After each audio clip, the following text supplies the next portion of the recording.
Hello student, welcome back to my YouTube channel. दोस्तों, आज के इस चैनल में आज के इस वीडियो में आपका सभी का स्वागत है। अगर आप क्लास 10 और इंटर के स्टूडेंट हैं और आप बोर्ड एग्जाम इस बार देना चाह रहे हैं तो आपके लिए वीडियो बहुत ज़्यादा हेल्पफुल रहने वाला है, क्योंकि परीक्षा में हिंदी में रस, छंद एवं अलंकार ये तीनों बहुत ज़्यादा इंपॉर्टेंट हैं। इन तीनों से प्रश्न आना ही आना है। तो आज हम पढ़ेंगे अलंकार, क्योंकि एक वीडियो में रस कंप्लीट हो चुका है, एक वीडियो में छंद हो चुका है और आज का जो वीडियो है वो अलंकार पे है। अलंकार में हम पढ़ेंगे रूपक, उत्प्रेक्षा एवं उपालंकार।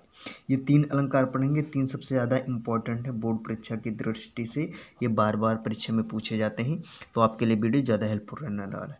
अभी तक आप हमारे चैनल को सब्सक्राइब नहीं किए तो सब्सक्राइब कर लीजिए और वीडियो को लाइक कर दीजिए। अपने दोस्तों के साथ शेयर जरूर करना है। दोस्तों, आज मैं जो बताऊंगा बहुत आसानी और सरल शब्दों में बताऊंगा दोस्तों, जो किताबी भाषा नहीं है। आपको सिर्फ समझना है, रटना भी नहीं है, आपको हमेशा के लिए याद हो जाएगा। तो जो सबसे पहला अलंकार पढ़ेंगे वो रूपक पढ़ेंगे। रूपक की परिभाषा यही है कि जो आपको ध्यान रखना है, बोर्ड परीक्षा में बहुत ज़्यादा बार परीक्षा में पूछा गया है, इसलिए मैं इस पे वीडियो बना के लेकर आया हूँ। दोस्तों, जहाँ उपमेय में, यानी आपको ऐसे ही लिखना है, जहाँ उपमेय में उपमान का निषेध रहित अभेद आरोप किया जाता है, यानी आपको ये ध्यान रखना है, अर्थात जो करके लिखा हूँ इसमें आप समझेंगे, अन्यथा नहीं समझेंगे। अर्थात उपमेय और उपमान में अभिन्नता प्रकट की जाए, यानी आपका जो उपमेय है, उपमान, उपमेय उपमान समझ लेते हैं क्या। तो उपमेय का जो होता है जिसकी तुलना की जाए, और उपमान मतलब होता है जिससे तुलना की जाए। आप अभी एग्जाम्पल के तौर से आप समझेंगे।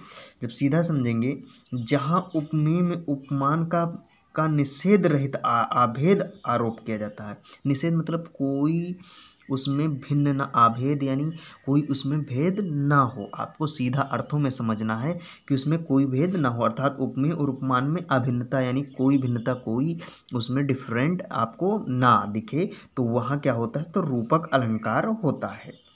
मैंने क्या बताया आपको, पहचानने की ट्रिक है। जो सबसे पहले क्या है, उपमेय उपमान, तो ही पहचाना ना, उपमेय उपमान। उपमेय मतलब होता है जिसकी तुलना की जाए, और उपमान मतलब होता है जिससे तुलना की जाए। क्या है, तो जिससे तुलना की जाए। उदाहरण से समझेंगे, उदाहरण क्या है, तो यहाँ समझिए। उदाहरण है, चरण कमल बंदो हर राई। चरण कमल बंदो हर राई। हर राई मतलब, हरि मतलब कृष्ण भगवान, और चरण मतलब पैर, और कमल मतलब बंदो मतलब उनकी विनती करना, हर राई। तो आपको ध्यान रखना है कि भगवान के जो चरण हैं वो क्या हैं, कमल के समान हैं। इसमें कोई भिन्नता नहीं पाई गई है, यहाँ आपको ध्यान रखना है। और एक बात और बता दूं, आपको ये ध्यान रखना है, ये जो योजक चिन्ह लगा हुआ है, अगर कहीं योजक चिन्ह दिख जाए, क्या है, योजक चिन्ह दिख जाए, तो आपको ध्यान रखना है वहाँ क्या होगा, तो रूपक अलंकार होगा। ये ध्यान रखना है। ये अगर डैश कहीं दो शब्दों के बीच दिख जाए, यहाँ जैसे लिखा हुआ चरण कमल और यहाँ है राम रतन, ये दो जो हैं शब्द, यहाँ अगर ऐसे दिख जाए तो आपको इतना ध्यान रखना है कि ये रूपक अलंकार है। उसके बाद हम देखेंगे उत्प्रेक्षता अलंकार। सेकंड जो अलंकार, मैंने क्या बताया कि इस वीडियो में तीन ही अलंकार पढ़ेंगे। वीडियो बहुत लॉन्ग नहीं होगी, 5 मिनट की ज़्यादा से ज़्यादा होगी दोस्तों। तो आप सब वीडियो को पूरा वॉच करिए और समझिए। बहुत आसान शब्दों में बताता हूँ दोस्तों कि आपको पूरा नंबर मिले, ऐसा कुछ भी नहीं। अब पढ़ेंगे क्या है, उत्प्रेक्षता अलंकार। तो उत्प्रेक्षा की परिभाषा सबसे आसान और सबसे सरल है, बहुत कम समय। सीधा ध्यान रखना है, जहाँ उपमेय में उपमान की संभावना प्रकट की जाए वहाँ उत्प्रेक्षता अलंकार होता है। जहाँ उपमेय में उपमान की संभावना प्रकट की जाए वहाँ उत्प्रेक्षता अलंकार होता है, उत्प्रेक्षा अलंकार होता है। इसके कुछ इंपॉर्टेंट शब्द हैं दोस्तों जो आपको ध्यान रखना। आपको परिभाषा नहीं, आप अगर बोर्ड परीक्षा में पूछ लेता है, कभी कभी एग्जाम्पल पूछ लेता और पूछता है कि इसमें कौन सा अलंकार है, तो आप वहाँ परिभाषा को आप में ध्यान रखते हुए ये शब्द आपको कुछ ध्यान रखने हैं। जैसे लिखा है, मनु मनो मानो, जनु जनो जानो, और मनहु जनहु। ये जो 8 शब्द हैं ये आपको ध्यान रखना है, ये आपके लिए ज़्यादा इम्पोर्टेंट है। ये अगर कहीं दिख गए तो आप तुरंत समझ जाइए ये उत्प्रेक्षा अलंकार है। कौन सा अलंकार है, तो उत्प्रेक्षा अलंकार है। उदाहरण देख लेते हैं दोस्तों, आपको ध्यान रखना है उदाहरण में। उदाहरण है ये आपका, उदाहरण है, सोहत ओढ़े, सोहत ओढ़े पीत पठु श्याम सलोने गात मनो, ये शब्द आया ना मनो, मैंने क्या बताया अभी यहाँ बताया था मनु मानो मानो, जनु जनहो जानो और मनहु जनहु, ये जो 8 शब्द हैं यही उत्प्रेक्षा अलंकार के पहचान के वाचक शब्द हैं, आपको इनको ध्यान रखना है। तो इसमें तुरंत आपको दिखा होगा कि सोहत ओढ़े पीत पठु श्याम सलोने गात मनो नीलमण शैल पर आतप्यु प्रहो प्रभात, आपको ये ध्यान रखना। स्पष्टीकरण आपको जरूर लिखना है दोस्तों, तभी पूरा नंबर आपको मिलेगा।